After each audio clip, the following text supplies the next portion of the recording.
Hello, this is Brian Boteller, and welcome to another episode of the Gospel Rescue Mission podcast. A common thing that we cover on this podcast is how the mission is not just another shelter. What does that mean? It means that here at the mission, we want to make homelessness something to escape from, not just be less miserable in. Our goal is that no matter how long one of our residents stays here, they leave changed. Today, we have a special guest interviewer, Farrah Guthrie, the women's coordinator at the Grants Pass Mission. She speaks with Celia, a resident who left just after 30 days, but whose outlook on her life changed completely. Listen in on their conversation. I am sitting here with Celia Bridges.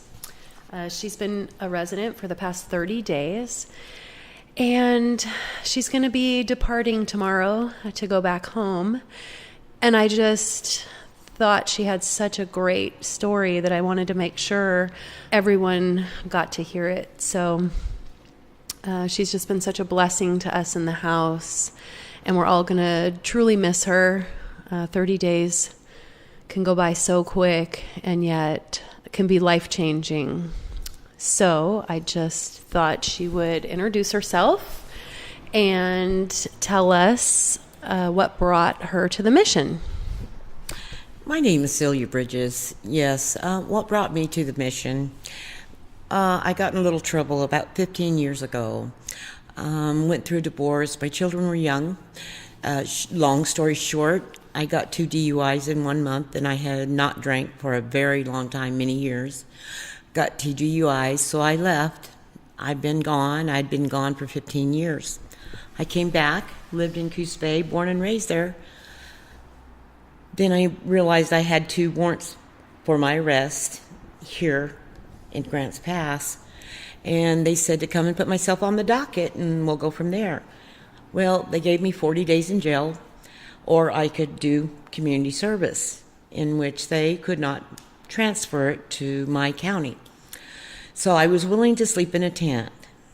Well, started calling around, and there was this place called The Mission. And I thought, well, yeah, that sounds wonderful. She does her chores. We'll have a bed for her to stay as long as she does her chores and goes by the rules. She's going to have a place to stay. And I thought, wonderful. So that's how I ended up at the mission, so I could get my community service work done. Okay, what was your life like before you came to the mission? So what did your everyday look like?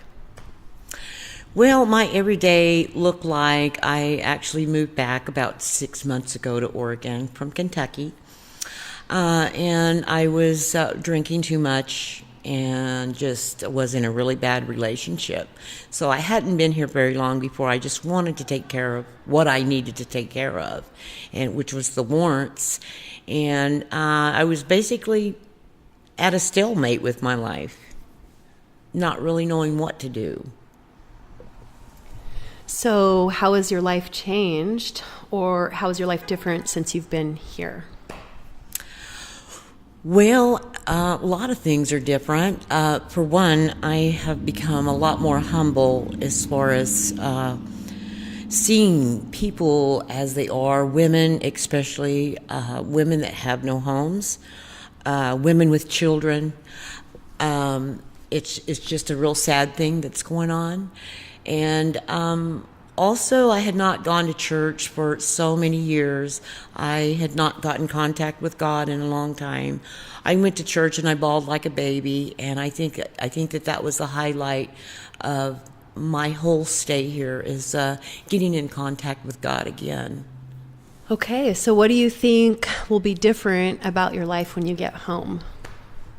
I am definitely going to keep my personal relationship with the Lord by finding a church. I really need to go to church. I didn't think I would have to. You don't have to go to church. That's what everybody says. But yeah, I do. I need people in my life that relate to me and Jesus. Is there anything about your experience that you would like to share that we didn't cover? I just think that coming here has brought me to a real reality where there is still rules. There are things that you need to do, and that just the fact that people love me. I've been around people that just they say they love you and they're your friends, but they're really not. And I just felt so much love here at the mission. And forgiveness when I've done something wrong, and true forgiveness, which is not held against you. And it was beautiful to me. So you and I have had a conversation that you've mentioned you don't want a head change anymore. What does that mean? Well, when I was in Kentucky, marijuana was illegal in Kentucky.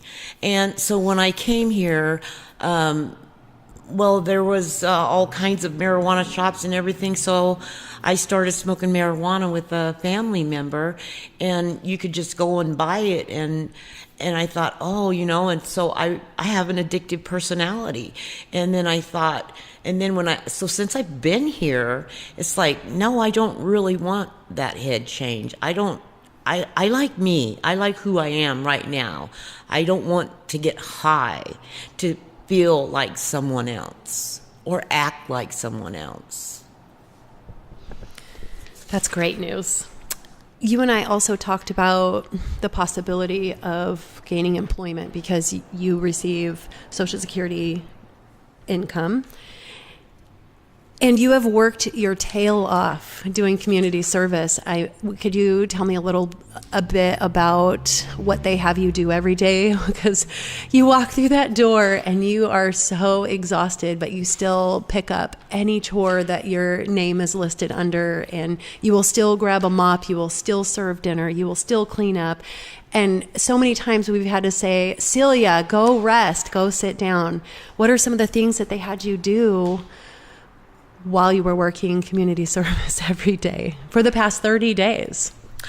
Oh, I've done just a little bit of everything. A lot of weed eating, sore muscles, very sore muscles, cleaning up the dog shelter, feeding the animals and cleaning their beds. And also today we went weed eating for the a place that grows food for the food pantry, and I thought that was just a beautiful thing. You just feel good that you're giving something to the community, and a lot of weed eating there. I have been on the work crew for picking up trash along the highways and part of the county, and it was just, that was one thing that taught me that, you know what, I want to go back to work. I don't want to be this person that's diagnosed with bipolar and all this stuff. And, I can work. It showed me that I can work, and I want to work. I want to go clean the streets up in Coos Bay. I'm going to buy me a stick that picks up trash.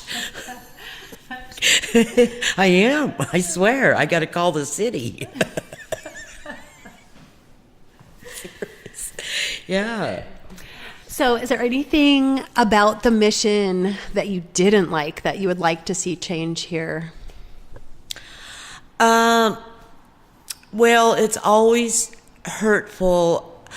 I don't see anything that I didn't like, but being a person, a resident at the mission, it's very hurtful, painful to see people, they've got to leave because they don't go by the rules. They can't go by the rules. And I think that that's really the only thing that bothered me, is getting close to people and then boom, they're out. But, it also taught me that there's responsibilities, and they didn't go by them. And I sure am glad I did. Is there anything you would like to say to others who are facing what you had to accomplish, or do you have any advice for them who's maybe sitting at home saying, I think I have a warrant, or I have to do community service? Anything. Well, at first, I wanted to procrastinate, so I waited for at least 2 months, and then I decided I don't want to drive around in my pickup and have to look over my shoulder and wonder when they're going to pick me up. I'd rather just do it on my own. Do it on your own. If you've got one, take care of it. It doesn't matter. Yeah, there's that fear factor, but take care of it. I mean, I feel good today. It's my last day of community service work. Yeah, girl, go do it. Yes, I just say get it done. Well, as we both know, there's not going to be a dry eye in the house tomorrow because we are all devastated that you're leaving. I would love for you to stay longer. I even asked you if we bought your bus ticket, would you stay and maybe pay off your fines? So I wish you would take us up on that opportunity, but I know that you're motivated to go home and be with your son and be a great influence for him to motivate him. Yes. And also you said that you're going to ask your sister-in-law if she wants to attend church with you. So I believe your experience here is part of your journey home, and I believe the Lord wanted to reach areas in your town that only you could access. And so he wants to send that light back for you to... And I could not have gotten this sleeping in a tent doing community service work. So we thank you so much for... And I thank you, Farrah. I love you, Farrah. Thank you. So I know we've got a team here praying for you. I know Cliff and Rebecca, the volunteers that come in and teach chapel on Monday nights, they're going to help find you a church to plug into. And just know that you have a team supporting you, and we're going to follow up on you. We're going to come find you and make sure you're staying on track. Might just come back. And yes, come back, definitely. But on a better note, no community service, but just a visit. That's right. So thank you so much, Celia. Thank you. And there you have it, another episode of the Grants Pass Gospel Rescue Mission podcast. Thanks again for listening, and we sure enjoy you spending your time with us. Please, if you think about this and it brings somebody to mind, share it with them. You can share us on Facebook. You can share us on Twitter. You can share us via email. Check us out at grantspassmission.org. Tell a friend, and thanks again for your time.